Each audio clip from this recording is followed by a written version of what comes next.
"It's not that we don't love you," my parents said, as they packed up their lives and left me behind like I meant nothing. I still remember the day my life shattered, an ordinary Tuesday that turned extraordinary in the worst possible way. I was 16, hunched over my physics homework at our kitchen table, when my parents walked in with expressions I'd never seen before, a strange mix of guilt, relief, and something I couldn't quite place. Detachment, maybe. "Ethan, we need to talk," my father said, his voice unnaturally steady. Mom sat across from me, her fingers fidgeting with her wedding ring, a nervous habit she'd had for as long as I could remember. I closed my textbook, that familiar sense of dread pooling in my stomach. The same feeling I'd get when report cards were due, or when I'd hear them arguing about money late at night. "Your father and I have been offered positions in California," she began, not quite meeting my eyes. "The pay is much better, and with our financial situation," Dad jumped in, "what your mother is trying to say is that we can't afford to bring you with us." The words hung in the air, absurd and incomprehensible. I waited for the punchline, for them to crack a smile, and tell me it was all some elaborate joke. It never came. "Can't afford me?" I repeated. "What does that even mean? I'm your son. Grandma Eleanor has agreed to take you in." Mom continued as if she hadn't heard me. "We've already spoken with her, and she's happy to have you." My brain struggled to process what was happening. "You're moving across the country and leaving me behind? Just like that?" Dad sighed, running his hand through his thinning hair. "It's not just like that, Ethan. We've been drowning in debt for years.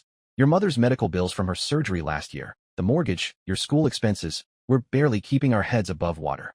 So I'm what? A financial burden you're cutting loose." My voice cracked, betraying the emotion I was desperately trying to contain. "Don't be dramatic," Mom snapped, then immediately softened. "This is hard for us too, sweetheart. But this opportunity could change everything. Once we're settled, maybe in a year or so, we can send for you." I knew it was a lie even as she said it. The careful way they avoided looking at each other, the rehearsed quality of their explanations. This wasn't a temporary separation. It was abandonment dressed up as financial necessity. "When?" was all I could manage to ask. "We fly out on Friday," Dad replied. 3 days. They were giving me 3 days to process that my life, as I knew it, was over. The next 72 hours passed in a blur of hurried packing, awkward silences, and my parents' increasingly transparent relief as their departure approached. They'd already enrolled me in the local public school, transferred all my records, and set up a monthly stipend for Grandma Eleanor that I later learned barely covered groceries. Friday morning arrived with an unusual brightness, the September sun mocking the darkness I felt inside. My parents' suitcases stood by the door like sentinels guarding their escape route. Mom hugged me stiffly, whispered that she loved me, and promised they'd call once they were settled.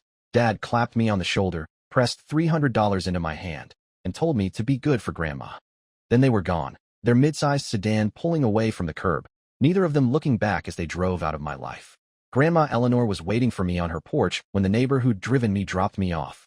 At 72, she was still sharp and spry, her eyes, the same hazel as mine, taking in my pitiful collection of hastily packed bags and the shell-shocked expression I couldn't seem to shake. "Well," she said simply, "I always thought your mother was made of sterner stuff." She didn't mention my father at all. That night, lying in the musty twin bed in what had once been my mother's childhood room, I stared at the ceiling and made myself 2 promises. I would never allow myself to need my parents again, and someday, I would make something of myself so profound that they would regret their decision for the rest of their lives. The first few months at Grandma Eleanor's were an adjustment, to put it mildly. Her small, 2-bedroom bungalow felt crowded with my presence, though she never complained. The promised phone calls from my parents grew increasingly infrequent, first weekly, then monthly, then barely at all. The Christmas card they sent contained $20 and a generic greeting. As if I were a distant relative they felt obligated to remember rather than their only child. School was its own special hell. Transferring in the middle of junior year meant I was immediately marked as an outsider. The story of why I'd moved in with my grandmother spread quickly, morphing from his parents moved for work to increasingly creative rumors about why I'd been dumped. I learned to keep my head down, to fade into the background, to make myself as unremarkable as possible. But there was one place I couldn't hide, my part-time job at Kindle's Electronics. Mr. Kindle, a gruff man in his 50s who'd served in the Gulf War, ran the small repair shop with military precision. He hired me to handle inventory and basic customer service, but quickly discovered I had a knack for fixing things. While other kids my age were going to football games and parties, I was hunched over circuit boards and computer components, losing myself in the logical problem-solving that electronics provided. "You've got good hands," Mr. Kindle told me one evening as we closed up shop. "And a better brain. Don't waste either." They were the first truly encouraging words I'd heard in months, and they lit something inside me that had been dangerously close to extinguishing. Grandma Eleanor, for her part, never sugarcoated anything. "What your parents did was wrong," she told me bluntly over dinner one night, about 6 months after I'd moved in. But you've got two choices now, Ethan. You can let it destroy you, or you can use it to build something stronger. Is that what you did? I asked. I knew little about her life before I was born, only that she'd raised my mother alone after my grandfather died. She snorted. I survived. You're going to do more than that.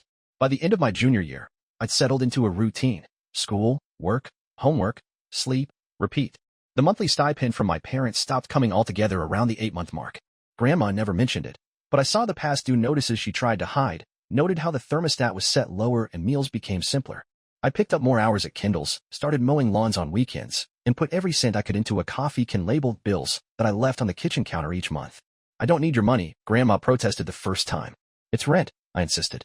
I'm not a charity case. She looked at me for a long moment, then nodded. No, you're certainly not that. Senior year brought college applications and the crushing realization that even with my improved grades, higher education seemed financially out of reach. My parents, who should have provided tax information and support for financial aid, were essentially ghosts. The 3 times I managed to reach them that year, they were full of vague excuses and empty promises. We're still getting settled, Mom would say, though they'd been in California for over a year. Things are tight right now, Dad would add. But we're rooting for you, buddy. Buddy. As if we were pals, as if he hadn't abandoned his son without a backward glance. The rejection from my dream school, MIT, came on a rainy April afternoon. I'd applied for every scholarship available, written essays until my fingers cramped, but the financial gap was still too wide to bridge. I sat on Grandma's porch swing, the thin rejection letter crumpled in my fist, and allowed myself exactly 5 minutes of despair. Then I straightened the letter, folded it neatly, and tucked it into my wallet where I'd see it every day. Not as a reminder of failure, but as fuel for what came next. The local community college accepted me with a partial scholarship. Mr. Kindle offered me full-time work during summers and guaranteed weekend shifts during the school year. And Grandma Eleanor, in her own unsentimental way, made it clear that her home remained mine for as long as I needed it. Your mother called, she told me the night before my high school graduation. Said they can't make it, but they're proud of you. I nodded, unsurprised. Are you going to tell them I'm graduating as valedictorian? A slow smile spread across her weathered face. No, I don't think I will. Some surprises are best kept for when they're deserved.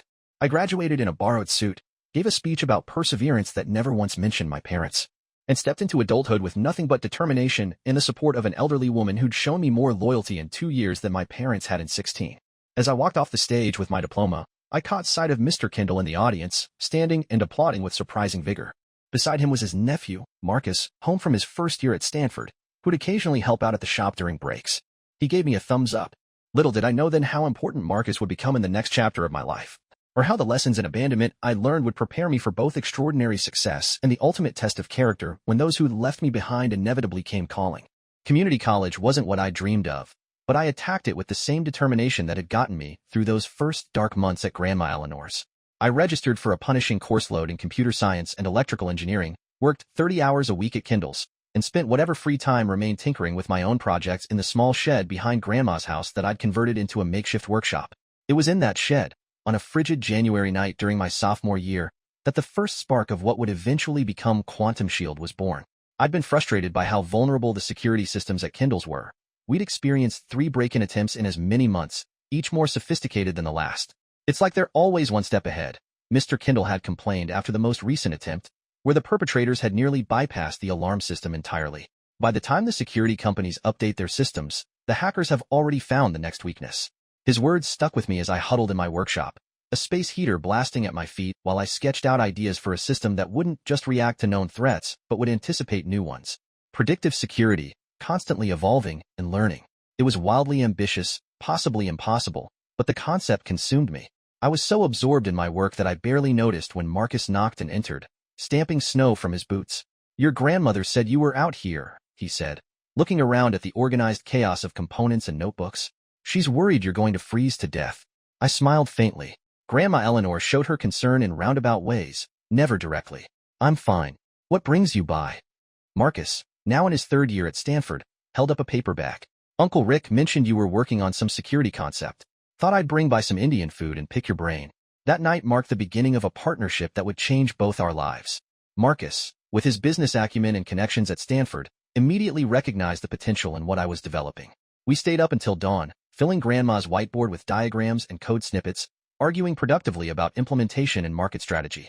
This could be huge, Ethan, Marcus said as the first light of dawn crept through the window. But you need resources, a team, funding. It's not that we don't love you, my parents said, as they packed up their lives and left me behind like I meant nothing. I still remember the day my life shattered. An ordinary Tuesday that turned extraordinary in the worst possible way. I was 16, hunched over my physics homework at our kitchen table, when my parents walked in with expressions I'd never seen before.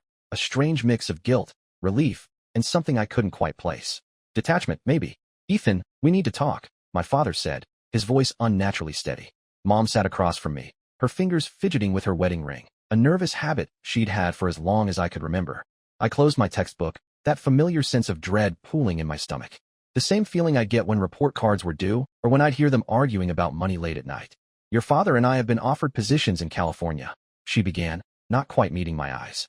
"The pay is much better, and with our financial situation," Dad jumped in. "What your mother is trying to say is that we can't afford to—" "What are you doing here?" I asked, my voice steadier than I felt. "And how did you find my address?"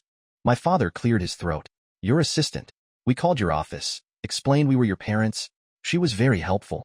Mental note: have a serious talk with Janice about security protocols. "That doesn't answer why you're here," I pressed. They exchanged a glance, a silent communication that reminded me painfully of childhood. The way they'd always been a united front, even when that front was positioned against me. "Can we come in?" my mother asked. It's been a long trip." I considered refusing, making them state their business on the doorstep. But curiosity, and perhaps a desire to finally have this confrontation on my terms, in my territory, made me step aside. 20 minutes, I said. "I have an early meeting tomorrow." I led them to the living room, gesturing to the couch while I remained standing.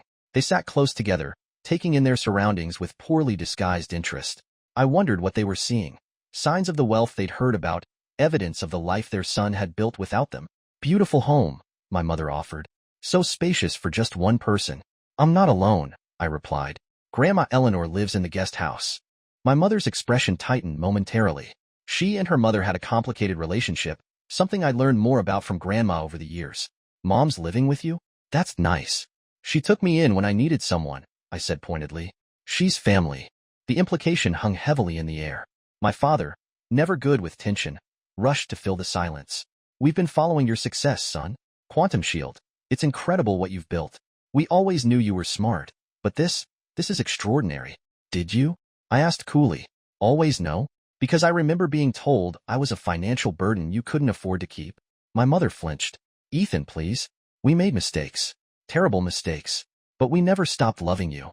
"Love," I repeated, tasting the bitterness of the word. "Is that what you call abandoning your child and then going silent for a decade? Interesting definition." "It wasn't supposed to be forever," my father insisted, leaning forward. "The plan was always to get established, save up, bring you out once we were stable. But things got complicated." 10 years complicated? I asked. Fascinating. "And now, coincidentally, right as my company is about to go public with a multi-billion-dollar valuation, you suddenly remembered you have a son?" They had the grace to look ashamed, at least. My mother's eyes welled up again. "We've made so many mistakes, Ethan. So many regrets. When we saw the news about Quantum Shield, about the brilliant young CEO behind it, we realized what we'd thrown away. Not just a relationship with our son, but the chance to be part of something special." I almost laughed at the transparency of it. "Something special? You mean something profitable?" "That's not fair," my father protested, but weakly. "Isn't it?" I countered. 10 years of silence, and you reappear just as I'm about to become wealthy. Quite the coincidence." My mother reached into her purse and pulled out a tissue, dabbing at her eyes. "We know how it looks." "We do. But seeing your success made us realize how badly we'd failed as parents. We want a chance to make it right." I studied them, these strangers who shared my DNA. In their faces, I could see touches of my own. My father's jawline, my mother's eyes. But whatever connection should have existed had withered long ago from neglect. "And how exactly do you propose to make it right?" I asked. They exchanged another glance, and I knew we were finally getting to the real purpose of their visit. "We've hit some hard times," my father admitted. "The California dream didn't quite work out the way we hoped. Layoffs, housing market crash, medical bills. There it was. Let me guess. You need money." My mother looked pained. "It sounds terrible when you put it that way. We're your parents, Ethan. Families help each other through tough times." The audacity was breathtaking. "Families," I repeated. "Like when you helped me through the tough time of being 16 and abandoned?" "We know we don't deserve your help," my father said, a note of desperation entering his voice. "But we're facing foreclosure on our house. Your mother needs surgery she can't afford. We've exhausted all other options." I walked to the window, looking out at the guest house where Grandma Eleanor was probably reading before bed. as was her habit. The woman who'd taken me in without hesitation, who'd supported me through the darkest period of my life, who'd never asked for anything in return even when she struggled to pay her own bills. How much? I asked, not turning around. $50,000 would get us current on the mortgage and cover the initial medical expenses, my father said quickly, hope entering his voice. We could figure out a payment plan for it. I interrupted, turning back to face them. How much did you send to support me after you left? How much did you contribute to my college education? How much did you give Grandma Eleanor for taking care of your child? They fell silent, the answer obvious in their averted gazes. Nothing, I continued. You sent $300 the day you left, and a $20 bill and a Christmas card months later. That's it. Meanwhile, I worked 30-hour weeks while maintaining a full course load. I helped pay Grandma's bills when your promised stipend never materialized. I gave up my dream school because there was no way to afford it without parental support for financial aid. My mother was openly crying now, but it didn't move me.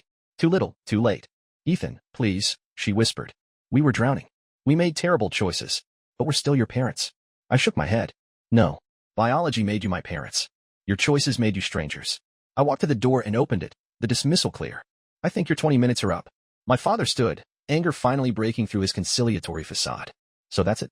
You've made it big, and now you're too good for the people who raised you? After everything we sacrificed for you?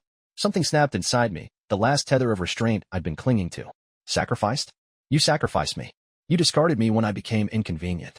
And now you have the audacity to show up here, not to make amends, not to genuinely reconnect, but because you want a piece of what I've built despite you, not because of you. My voice had risen, and I took a deep breath, regaining control. You made your choice 10 years ago. I'm simply honoring it. We're not family. We're not anything. My mother stood shakily, clutching her purse like a lifeline. You don't mean that. You're just angry. I'm not angry, I said, and realized with some surprise that it was true. I'm just done. Done pretending there's anything to salvage here. Done feeling like I owe you something because we share DNA. As they reluctantly moved toward the door, my father made one last attempt. You know, a lot of people would be disgusted to hear how you're treating your own parents in their time of need. After everything we did for you. A sharp laugh escaped me. Please, go public with that. Tell everyone how you abandoned your 16-year-old son, went silent for a decade, and then showed up asking for money when he became successful. I'm sure that will play well in the court of public opinion. They stood on my doorstep, defeated and diminished. For a brief moment, I felt a flicker of the vindication I'd imagined during those long-ago nights at Grandma's house. But it was hollow, unsatisfying, not the triumph I'd expected. I'll have my assistant send you a check, I said finally.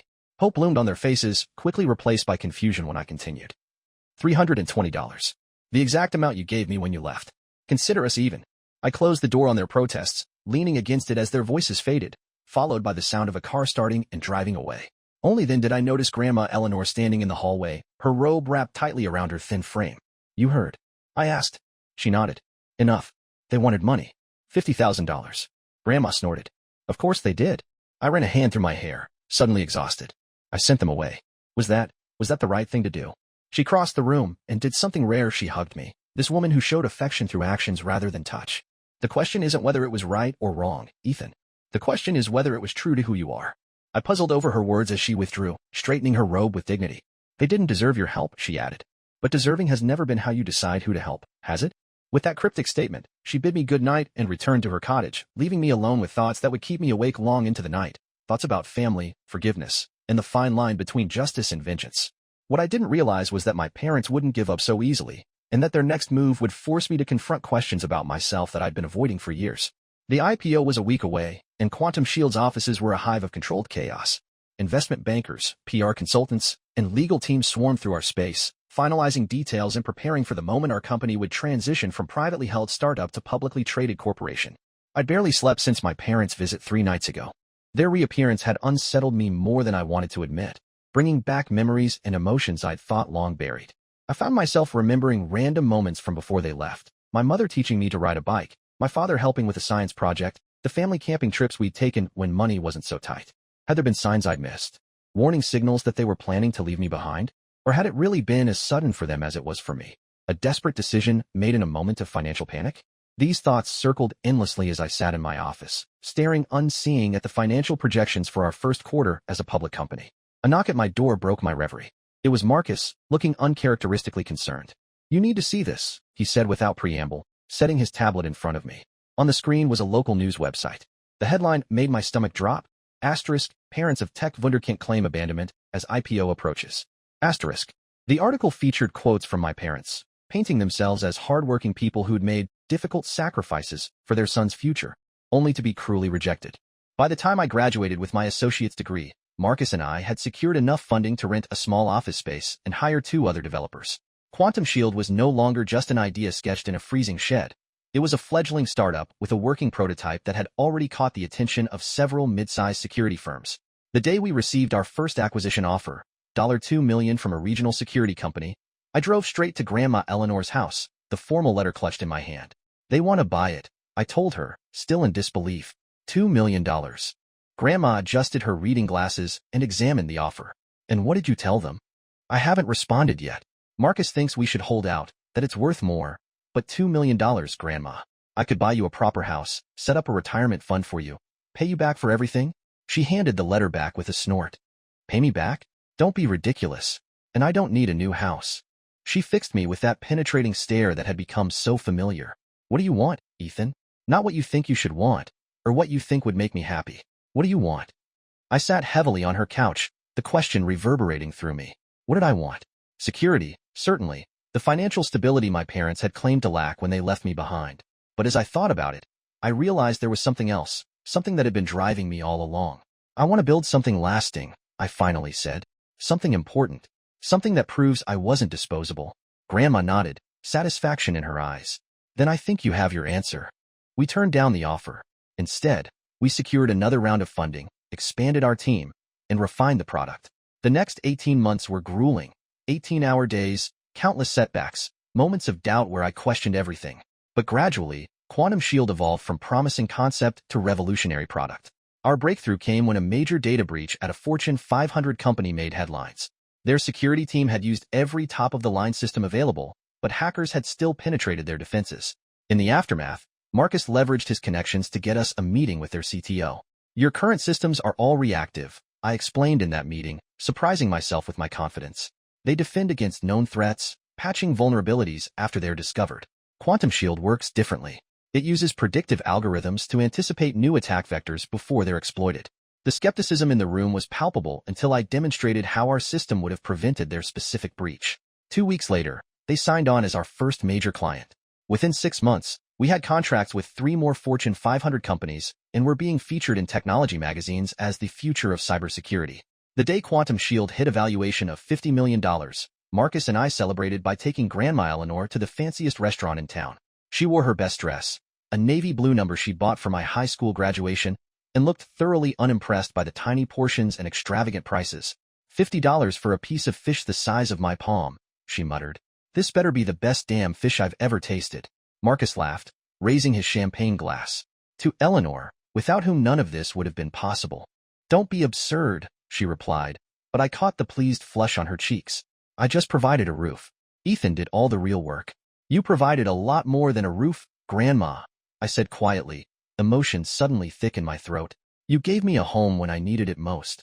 She reached across the table and patted my hand, a rare physical gesture from her. And you gave me something to be proud of. I'd say we're even. As we were leaving the restaurant, I received a notification that made me freeze in my tracks. After years of radio silence, a friend request and message from my mother had appeared on my social media. Ethan, is that really you? You look so grown up in your photos. Your father and I are so proud of what we're hearing about your company. We'd love to reconnect and catch up. It's been too long, sweetheart. Love, Mom. I stared at the phone, a cold feeling spreading through my chest. 5 years of silence, and now that Quantum Shield was making headlines, suddenly they wanted to reconnect. Bad news? Marcus asked, noting my expression. I shook my head, pocketing my phone without responding to the message. No, just ghosts from the past. Your parents? Grandma asked sharply, missing nothing as usual. I nodded. Apparently they're very proud of me now. Grandma's expression hardened. I imagine they are. That night, alone in my new apartment, the first place that had truly been mine, purchased with the first substantial profits from Quantum Shield, I stared at my mother's message for a long time. Part of me, a part one hated acknowledging, still yearned for their approval, their love. That 16-year-old boy who'd watched them drive away still existed somewhere inside me. But another part, the part that had built something from nothing, that had found strength in abandonment, recognized the message for what it was, not love, but opportunism. I left the message unanswered and went to bed. The next morning, I woke to 3 more notifications, a friend request from my father, another message from my mother asking if I'd seen her first message, and a comment from her on a recent article about Quantum Shield. So proud of my brilliant son. Always knew he was destined for greatness. Asterisk. The audacity was breathtaking. For 5 years, they couldn't be bothered to call on my birthday or ask how I was managing. Now they were publicly claiming credit for my success? I blocked them both without responding and threw myself back into work. Quantum Shield was expanding rapidly, with opportunities for international contracts and a potential IPO on the horizon. I didn't have time for people who treated me as disposable when I wasn't profitable. But as the months passed and Quantum Shield's profile continued to rise, their attempts to contact me grew more persistent. Emails to my company address. Messages to Marcus through professional networks. Even a letter to Grandma Eleanor's address, the same address that abandoned me 8 years before. They're asking for your new contact information, Grandma told me when I visited for Sunday dinner, holding out the unopened envelope with visible distaste. Said they've been trying to reach you. I took the letter and dropped it directly into her kitchen trash. They have nothing I want to hear. Grandma studied me. You know they're going to show up eventually, don't you? People like your parents, they don't give up when they think there's something to gain. I sighed, knowing she was right. Let them come then. I'm not the desperate teenager they left behind anymore. What I didn't know then was how soon that confrontation would come, or how it would test everything I thought I knew about forgiveness, justice, and what it truly means to rise above your past. As Quantum Shield prepared for its IPO and my personal net worth crossed into 9 figures, the past I'd tried to outrun was already on its way to my doorstep, carried by the very people who'd once decided I wasn't worth taking with them. The day they showed up was, ironically, exactly 10 years after they'd left me behind. I hadn't been tracking the anniversary consciously, but some part of me must have remembered, because I'd woken that morning with an inexplicable heaviness, a sense of foreboding I couldn't shake. It had been a grueling few months. Preparing for Quantum Shield's IPO meant endless meetings with investment bankers, lawyers, and potential board members. Our valuation had settled at $2.3 billion, a number so staggering I sometimes still couldn't believe it was real. The 19-year-old who'd tinkered in a freezing shed was now 26, CEO of one of the most promising cybersecurity companies in the world, and about to become wealthy beyond anything I could have imagined. I'd purchased a house, nothing ostentatious, but comfortable and secure, with a separate guest house where Grandma Eleanor had finally agreed to move after a fall had made it clear she shouldn't be living alone anymore. She maintained her independence fiercely, but I slept better knowing she was close by if she needed anything. That evening, I'd returned home late from yet another pre-IPO meeting. The house was quiet. Grandma already retired to her cottage for the night.